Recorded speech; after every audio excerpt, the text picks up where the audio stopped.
Hello everyone, welcome to our class 10 plus 2 economics. I am economics teacher in our school Adarsh senior secondary school.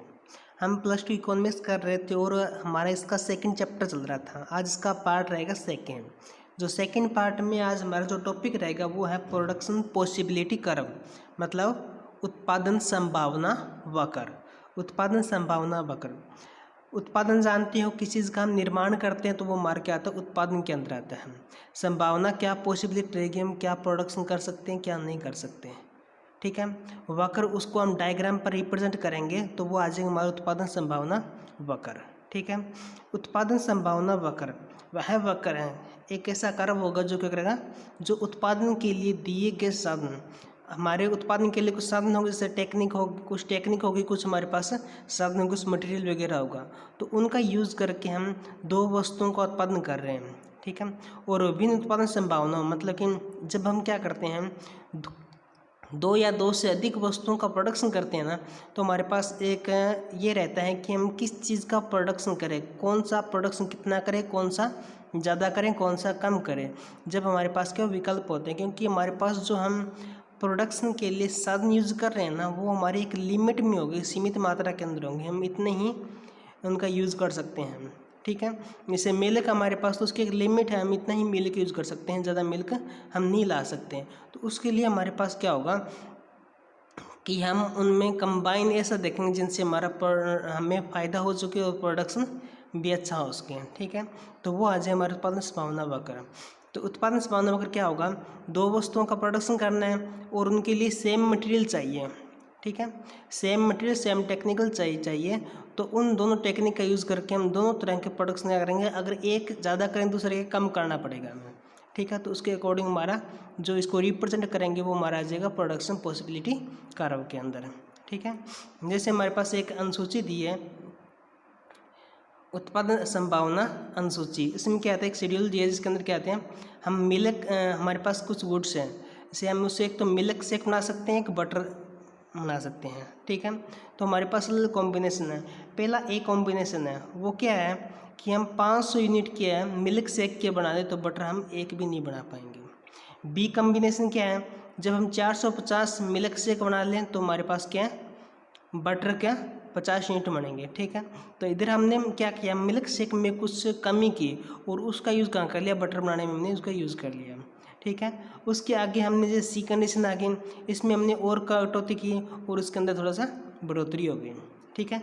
तो इस तरह से अलग अलग हमारे पास क्या संभावनाएं आ जाएंगे। जैसे हमने क्या किया, पहले क्या किया था, हमने जब 50 यूनिट कम किए थे मिल्क शेक के और बटर के 50 यूनिट बढ़ाए थे।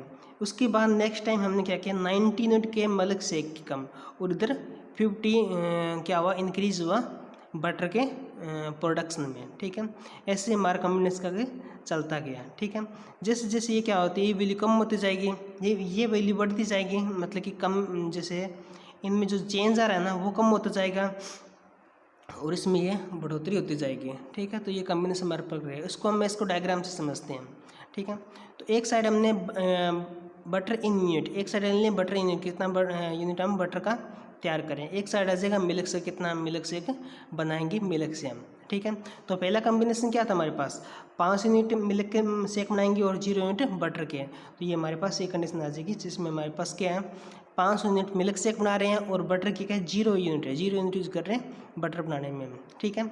सेकंड कंडीशन हमारे पास क्या रहेगी, हमने मिल्क शेक के 450 यूनिट बना लिए, लेकिन क्या किया हमने कुछ बटर की यूनिट बना ली 50। जैसे हमने बटर के 50 यूनिट बनाए ना, तो उसके अंदर क्या हुआ, हमारे इस मिल्क शेक के अंदर भी कमी आई, क्योंकि इस कमी का यूज़ हमने उस साइड कर दिया, तो हमारे पास ये क्या है, एक नया कम्बिनेशन आ गया।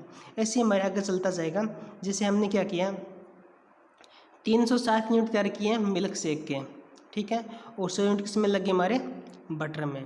तो इस तरह से हमारा ये कम्बिनेशन रहेगा।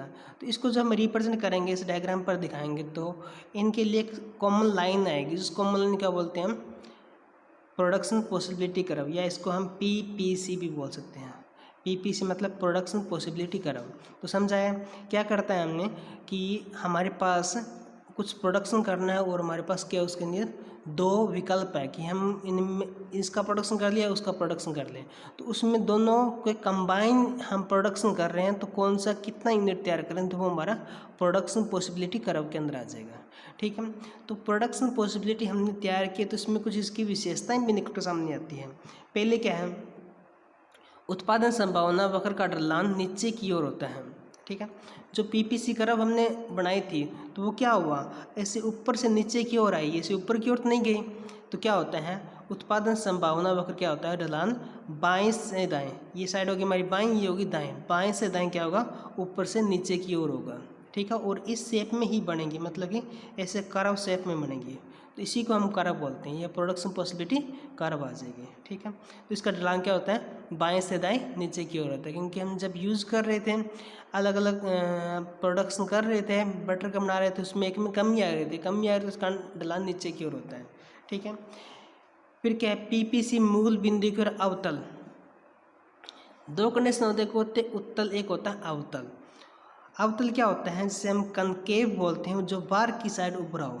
ठीक है, और एक होता है उत्तल, जो अंदर की साइड हो।